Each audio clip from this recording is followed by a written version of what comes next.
Nandito kami sa Aerosine. Nag-deliver kami ng 10 colonies.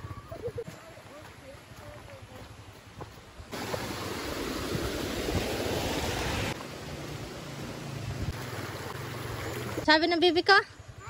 Ano sabi mo?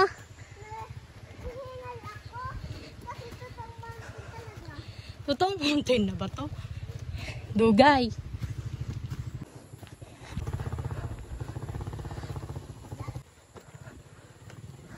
Ayan, kung mapapansin nyo, lahat niyugan dito. Perfect.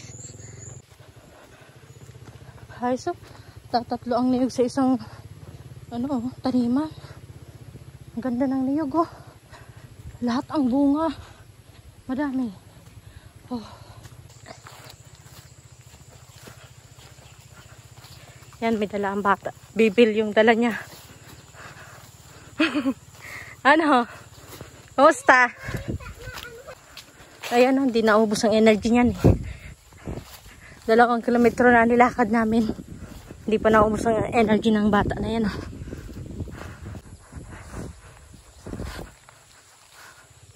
Diyan natin nilalagay sa bundok. Ayan.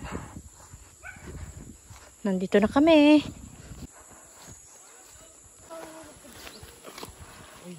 Baby.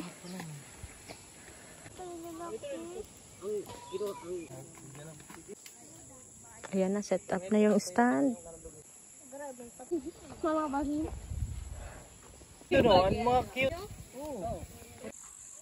Ayan, natapos na yung 10 colony.